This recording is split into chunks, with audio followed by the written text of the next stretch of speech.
Baik, bismillahirrahmanirrahim. Assalamualaikum warahmatullahi wabarakatuh. Salam sejahtera untuk kita semua. Perkenalkan, nama saya Abdul Qasim. Saya asal dari Universitas Pelita Bangsa, Fakultas Ekonomi dan Bisnis, Program Studi Manajemen. Pada kesempatan kali ini, saya akan memberikan sedikit materi yang telah saya pelajari di mata kuliah Manajemen Keuangan mengenai pasar modal. Sebelumnya, apakah itu pasar modal sendiri? Baik, saya akan menjelaskan mengenai apa yang saya pelajari pada pertemuan yang lalu. Pada dasarnya, pasar modal tidak jauh dengan pasar tradisional, karena di sana terdapat penjual, pembeli, dan transaksi jual beli. Pedagang di pasar modal itu disebut dengan emiten, sedangkan pembeli di pasar modal disebut dengan investor. Pasar modal merupakan tempat bertemunya pihak yang membutuhkan dana jangka panjang dengan pihak yang membutuhkan sarana investasi.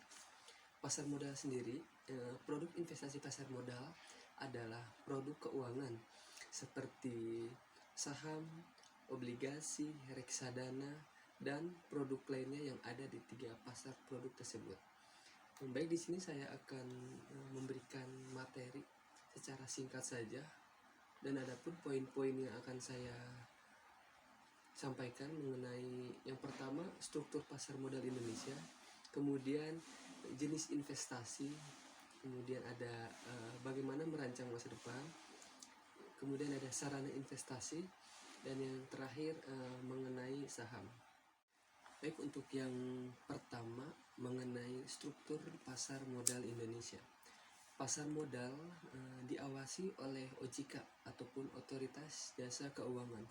OJK didirikan dengan tujuan agar seluruh kegiatan di sektor keuangan secara teratur, adil, transparan, dan akuntabel. Tugas utama daripada OJK ataupun Otoritas Jasa Keuangan adalah melakukan pengaturan serta pengawasan terhadap kegiatan jasa keuangan di sektor seperti perbankan, pasar modal, asuransi, dana pensiun, lembaga pembiayaan, serta keuangan dan yang lainnya. Di bawah pengawasan OJK ataupun Otoritas Jasa Keuangan terdapat namanya Bursa Efek Indonesia atau BIE.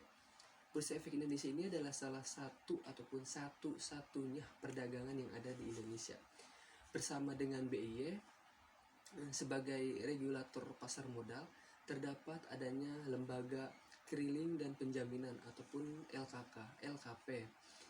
Kemudian ada lembaga penyimpan dan penyelesaian ataupun LPP. Ketiga lembaga ini mempunyai wewenang untuk membuat peraturan-peraturan yang mengikat pihak-pihak yang ada di dalamnya perdagangan pasar modal ini, seperti adanya perusahaan efek, lembaga penunjang, profesi penunjang, serta yang terakhir itu ada pemodal. Lanjut, di sini saya akan menjelaskan mengenai jenis investasi. Ada 2 jenis investasi. Yang pertama ada sektorial, kemudian ada sektor keuangan. Sektorial ini adalah jenis investasi jangka pendek, seperti kita berniaga ataupun berdagang, atau warung, buka toko. Kemudian ada sektor keuangan, merupakan transaksi jual beli aset keuangan untuk memperoleh keuntungan. Contoh daripada sektor keuangan yang pertama adalah pasar modal. Pasar modal ini ada saham, obligasi, serta reksadana. Selanjutnya ada merancang masa depan.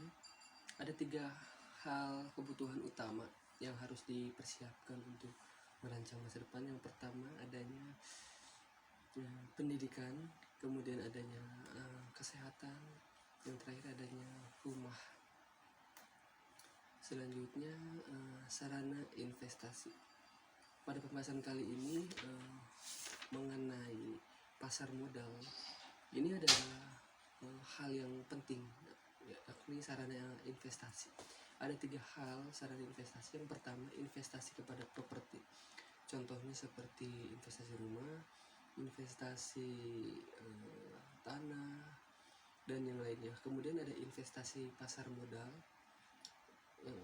kemudian adanya investasi combination ataupun investasi kepada emas.